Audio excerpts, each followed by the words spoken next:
बेटा ये जो हमारी पोएम है द लुकिंग ग्लास, तो पोयम में जो हमारी कमला दास का मेन थीम है, और वो थीम है that she is searching for love, तो वही इसमें पोयम में दिया हुआ है। तो द लुकिंग ग्लास का मतलब हमें मालूम है मिरर। तो इसमें उसने ऐसा प्रेजेंटेशन किया है, ऐसा उसने दिखाया है, बिल्कुल बेयर ट्रुथ। तो she says that when in the mirror she sees her body, she sees the body of her partner, तो उसे साफ पता चल जाता है कि विमेन की बॉडी बहुत सॉफ्ट है, बहुत टेंडर है, और जो मेल्स होते हैं उनकी बॉडी मस्कुलर होती है, स्ट्रांग होती है। तभी जो मेल्स होते हैं उनका ईगो भी बहुत स्ट्रांग होता है। तो हमारा कोई नुकसान नहीं है अगर हम उनके ईगो को सपोर्ट करें और मान ले that we are made to be loved only. जो विमेन है उसका काम है सिर्फ टू बी लव्ड, कि उसको कोई प्यार करे, और जो मेल है उसकी ईगो सेटिस्फाई हो जाती है जब कोई भी वुमन अपने आप को एक्सेप्ट कर लेती है कि she is very sweet, simple, and she is ready to surrender. तो ये बात द लुकिंग ग्लास में उसने हमें बताई है। अब नोट्स हमारे पास है, तो इंट्रोडक्शन इस पोयम का हमने दिया है, कमला दास लाइफ लॉन्ग क्वेस्ट, क्वेस्ट का मतलब हो गया search, was for love, for emotional involvement. But her quest always ended in frustrations. पर हमेशा वो frustrated हुई। She constantly voices, voices का मतलब वो इस बात को बताती रही, her quest for a relationship which gives both love and security. तो वो कह रही थी कि उसे एक ऐसा रिलेशनशिप चाहिए है, या फिर किसी को भी ऐसा रिलेशनशिप चाहिए जिसमें दोनों चीजें हो, लव भी हो और सिक्योरिटी भी हो। But alas she was condemned to a life long relationship.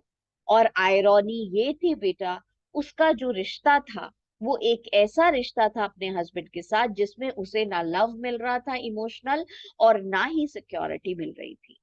But alas, she was condemned to a lifelong relationship which brought her no emotional fulfillment. अब इस पोयम के जो हमारी लाइंस हैं, उन लाइंस को हमने डिस्क्राइब किया है। तो ये जो हमारे बेटा 4 पैराग्राफ्स हैं, 5 पैराग्राफ्स हैं, इसमें हमने अपनी लाइंस लिख दी हैं पोयम।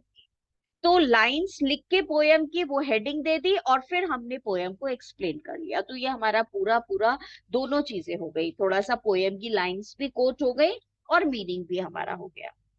तो हमारा फर्स्ट जो है पैराग्राफ, उसमें हमने पोयम की लाइन कोट करी है, stand nude before the glass with him, और इसको हमने अंडरलाइन कर दिया है और इसको इन्वर्टेड कॉमास में लिखा है because this is the line, हम इसी पार्ट को डिस्क्राइब कर रहे हैं। The woman in the poem is every woman that seeks love. वो रिप्रेजेंटेटिव फिगर है, वो हर वो औरत है जो प्यार चाहती है। The man is every man that wants a woman to satisfy his lust, जो अपनी डिजायर को पूरा करने के लिए वुमन को चाहता है। तो ये कोई पर्टिकुलर मैन और वुमन नहीं है, ये रिप्रेजेंट कर रहे हैं एनी मैन और एनी वुमन।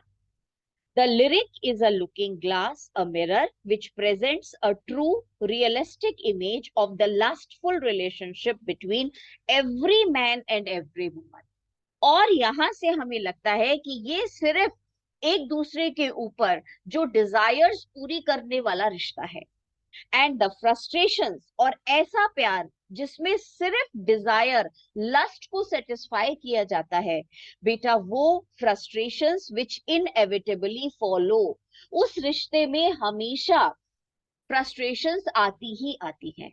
इनएविटेबली इसका मतलब होता है अनएवॉइडेबली, और फॉलो मतलब comes after such a relationship, at least for the woman. और वुमन के लिए तो जरूर ही फ्रस्ट्रेशन होती है, क्योंकि वो रिश्ता इमोशनल सिक्योरिटी देने वाला नहीं। अब बेटा हमने सेकंड पैराग्राफ लिखा है, इसका हेडिंग फिर हमने पोयम से एक लाइन लिखी है, Admit your admiration. The poetess says, ironically, that a woman should realize the truth about herself. Irony ये है कि हम जो वुमन है उनको ये पता होना चाहिए कि वो हकीकत से नहीं छुप सकती. That she is lustful and wants her physical hungers to be satisfied. और वो truth ये है कि every woman has her own desires and she wants to satisfy that desire. Then it would be quite easy for her to get a man to love her and satisfy the lust of both physical gratification. Physical gratification मतलब body का satisfaction can easily be had. अगर बहुत आराम से woman ये बात मान ले कि she also has some desires, then it will be easy for her to find a man who can satisfy her desire. It is only emotional fulfillment that it is difficult to find. तो physical satisfaction तो बहुत आराम से मिल जाएगा, पर very difficult to find emotional satisfaction, emotional fulfillment, जिसको उसने इस लाइन में लिखा है. अब बेटा हमने थर्ड पैराग्राफ शुरू किया, उसमें हमने पोयम की लाइन जो है वो कोट करी. And the jerky way he urinates, all women should recognize, समझ जाना चाहिए that it is a male dominated world. It is her business to satisfy the male ego. और अच्छा है कि मेल्स की ईगो को सेटिस्फाइड रखो बाय एडमायरिंग हिज मैस्कुलिनिटी. उसके बेटा मैस्कुलिन कैरेक्टर को एडमायर करके. She will see that he is much stronger and she is soft in the looking glass. Her feminine loveliness would gratify his vanity. तो बेटा जितना ज्यादा वो मस्कुलर है उतना वुमन सॉफ्ट है. तो ये सॉफ्टनेस उसके इसको बेटा कहना चाहिए मस्कुलिनिटी को सेटिस्फाई कर सकती है, पूरा कर सकती है. Her feminine loveliness would gratify his vanity, would satisfy his proud as the superior male. In short, she should notice and admire all the fond details that make him male and your only man. और आप मान लीजिए that you need him and you admire him. अब बेटा हमारा जो fourth paragraph है उसकी हेडिंग हमने दिया है the musk of sweat between the breasts. She should give herself over to him. और उस मेल के सामने सरेंडर कर दो. गिव हरसेल्फ ओवर इसका मतलब to surrender, to leave yourself completely.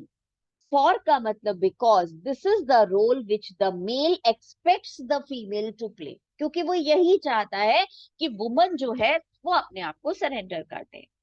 Her body should be entirely at his disposal. She should make him feel that by making love to her, he is being kind to her. And when a man loves a woman, then a woman should express कि I am thankful to you that you are showering your love on me. This would further feed his male ego. क्योंकि अगर आप ऐसा करोगे तो उसकी ego और satisfy हो जाएगी. Such is the conventional. और ये है बेटा कन्वेंशनल. कन्वेंशनल मतलब एज ओल्ड, पुराने जमाने का role a woman is expected to play, जिसे हमेशा से वुमन को सिखाया जाता था तुम ऐसा ही करो. और बेटा फिर लास्ट में हम आते हैं fifth stanza, a living without life. But such physical relationship brings frustration at least for the woman. फिर से यही बात बोल रही है, पर ऐसा फिजिकल सेटिस्फैक्शन जो होता है वो कोई भी लॉन्ग टर्म हैप्पीनेस नहीं देता. It is quite easy to get a man to love. और बेटा ऐसा फॉल्स लव दिखाने वाले तो बहुत हो जाएंगे, but to live after he has gone away is a hard nut to crack, and it is very difficult when a woman gets involved with some man और वो आगे चला जाता है, छोड़ के चला जाता है. He soon forgets the woman and never returns. For him it was merely मतलब only momentary pleasure with no emotional involvement. But for the woman it means lifelong suffering. तो उसने ये बात भी क्लियर कर. Conclusion: Thus, the looking glass is a mirror which faithfully images man's ego. इस poem में man की ego को हाईलाइट किया है and the humiliating lot of woman. Humiliating lot, lot का मतलब बेटा डेस्टिनी, इंसल्टिंग डेस्टिनी. एक औरत की जो डेस्टिनी है वो बहुत इंसल्टिंग है क्योंकि मेल का ईगो बहुत ज्यादा है in a male dominated society. Social conventions, ये जो हमारे सोशल बेटा रूल्स हैं, जो हमारे सोशल रिवाज हैं, जो नॉर्म्स हैं हमारे समाज के, have chalked out their role for them. ये इन्होंने वो रूल्स बनाए हैं जो कि बेटा मेन को सेटिस्फाई करते हैं and they must passively accept it. और विमेन को पैसिवली बिना किसी एक्शन के उसे एक्सेप्ट करना पड़ता है. पोयम बहुत छोटी सी है और हमने इसमें बेटा दोनों चीजें बहुत अच्छी तरीके से कर ली है. बाकी जब हम पोयम पढ़ेंगे टेक्स्ट में से तो बहुत इजी लगेगा बिकॉज यही उसका मीनिंग है दैट आई हैव एक्सप्लेन्ड. ठीक है, नेक्स्ट क्लास में बेटा हम लेते हैं आई ए रिचर्ड्स का क्रिटिसिज्म वाला. ठीक है, बाय.